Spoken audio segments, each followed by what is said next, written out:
Right, about 10 minutes has passed, and you can tell when the oil paint's ready for clean-up.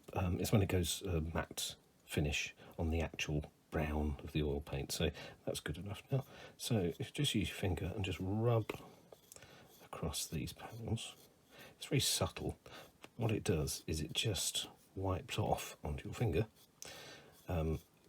any paint that's on the raised areas, and it leaves it firmly just in the shadow. So the beauty of using your finger is you can be really delicate with this, and I think the oil on your skin as well really helps this lift off without taking too much off. If you try doing it with a tissue or with a cotton bud, I find you either don't do anything or you wipe out the whole lot. So you can be very delicate with your finger. It's a very subtle process, but it just tidies those edges up a little bit. So that's that tidied up. I've also been washing other bits, so the floor plate here has been given some black and brown washes, and it's the detail's starting to pop on there, and it's starting to look suitably grubby. We've also got the seat is looking, is there, and is looking a lot better now, so that's looking well used. So we'll tidy those bits up and see how we get on with the rest of it. So I let the decals dry overnight, and I'm delighted to say that the detail settled down really well. They've settled right into the dial openings that they should be in. There's more luck than judgment, I think, there. But they've gone on beautifully, so that's really good news. It shows that can be done. You can combine the raised detail and the decal if you're really careful about positioning, and put on plenty of setting solution. I don't know if it would have done this with clear. Maybe it would. I'll have to try another time. So that was a real success. What's been less of a success is following the instructions. I painted the chin intake, outlet, the colour of the interior. Now this part sits here somewhere, but it would mean that from the underside of the plane you'd see that green.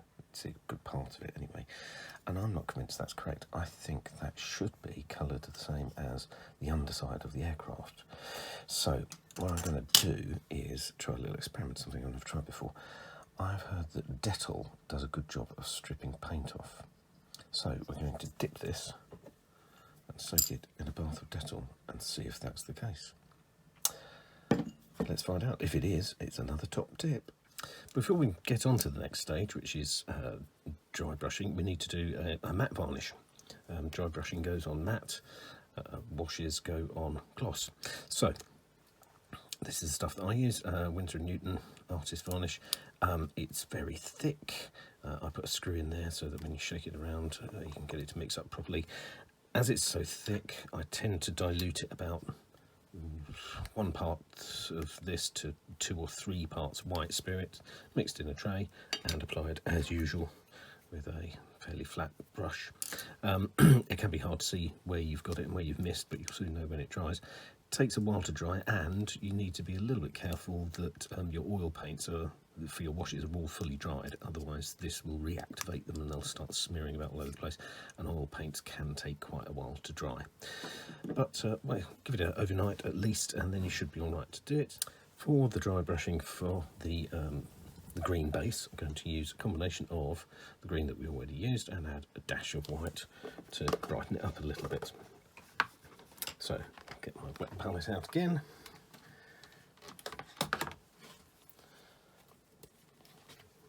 Drop of green and a drop of white, and then mix the two together. Get a slightly lighter version of the green that I've already used, and get again the small flat brush coated in that lightened green. Then get a piece of kitchen towel and just rub off, just as we did with the radio box, rub off virtually all the paint. Then take apart and flick the paintbrush over it, and what you'll find is that the lightened paint sticks only to the very highest points, so it's very good for picking out detail. It's the opposite of the wash, effectively. So we washed with the oil paints to get into the crevices and the shadows, and then we're using the lightened acrylic paint to pick up the highlights. It's very subtle. Again, all of these techniques are subtle and they all add up. On their own, they don't really look that fantastic. And if you try to use them on their own, you probably end up overdoing them and then they look silly. But the combination of these two, the washes and then the dry brushing, if they're both kept subtle, works really well together. It's hard to see there really, but that's picked up some detail on there. So I'll go around the rest of the airframe and the cockpit parts, and we'll have those all ready to go in fairly soon. The other thing we're going to try doing is looking at this control panel. That probably won't focus very well. This is the little radio box which didn't come with the decal for the controls and the dials and everything that are on it. It's been painted dark grey, it's been given a black oil wash, and now I'm going to try dry brushing, and I'm going to use a bit of a mid to light grey. So I'll grab a little bit of that paint off of my wet palette, which is still workable after 24 hours, and we'll wipe off most of the paint, almost all of it, so there's virtually nothing left on the brush. This is a quite soft, flat brush, quite small. So that's it, it's virtually dry now. And then you just flick the paint over the raised detail. And we'll go over the corners and the top and the sides.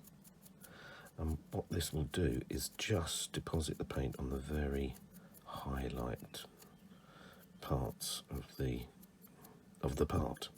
So it picks out the detail in, you probably can't see that very well, maybe there. It picks out the dials and the buttons and just makes them stand out, which will be necessary when this is buried in the gloom of the fuselage.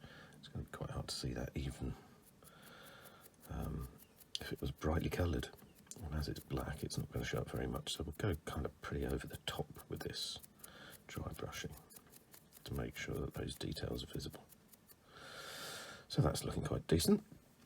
The other thing we can try doing with this is taking a pin, so we've got actually a needle in the pin vise here, is we can try scribing in some details in each of the little dials.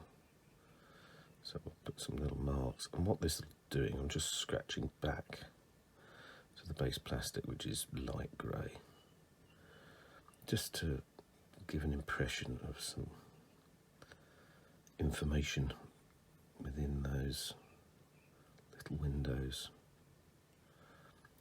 There we are. It's not terribly clear, and it's a shame the plastic isn't white because that would reveal it a lot more clearly, but there's some extra detail in there. The last thing I'm going to do is just take a very small brush and some red paint, which again is sitting in my palette and is still usable. And I'm just going to, let's get that in the centre there, just put a dab of paint on these little switches.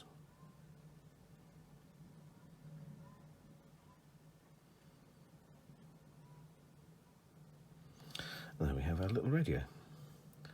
So that's the alternative to decals or etched brass or whatever you might have. You can make control panels look pretty good like that. So that's ready to go into the fuselage. All we need to do is finish off all the other bits that need to go in the fuselage.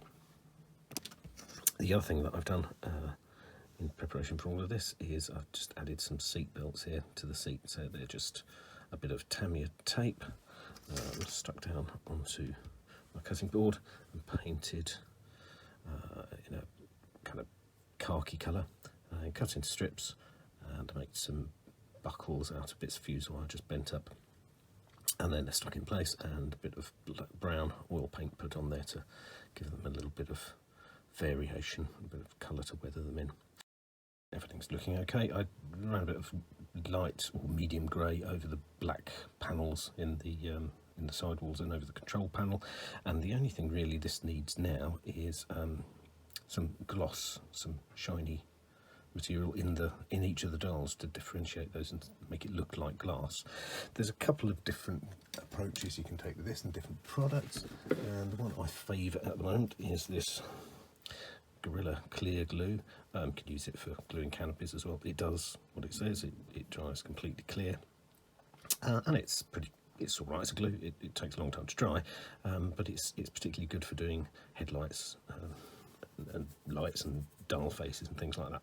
So we'll try applying that with a toothpick very carefully to each of the dials, and hopefully they'll shine.